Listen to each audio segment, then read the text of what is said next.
In order for us to successfully heal and recover from an avoidant breakup, we need to understand that both versions of our ex are who they really are, but only one version of them is emotionally safe.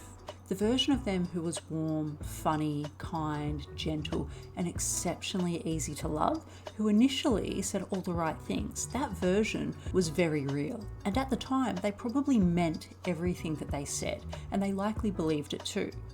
But so was the version of them who withheld truths, who didn't communicate, who invalidated you with both their words and their silence, who made you feel unseen, unheard, and unworthy.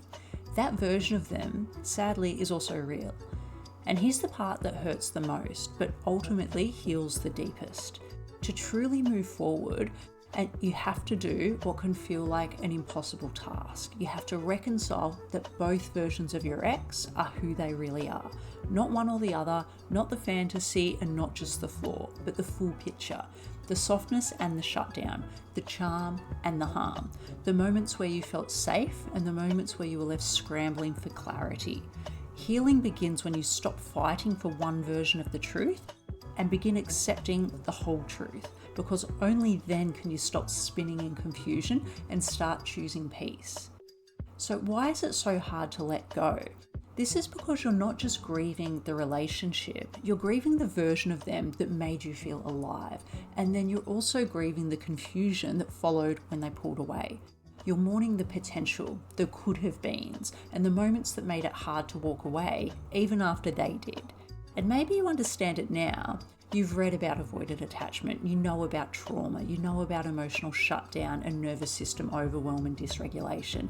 And part of you wants to explain it all away. We want to logic it to death. But here's the truth.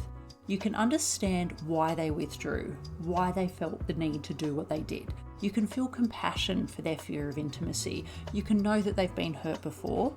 But none of that means you have to stay and absorb their hurtful behaviour. You're allowed to say, I get it, and I still need to protect myself. I love you, but I won't tolerate being hurt. If there's no accountability, there's no relationship. A real apology comes with change, follow through, and emotional safety. If they're not doing the work, if they show up with the charm, but no self-awareness, if they disappear the moment things get real again, that's not love, that's a cycle. So we need to let them go with clarity and not with bitterness. Let them go, not to punish them, not to get them back, but because you finally believe that you deserve better.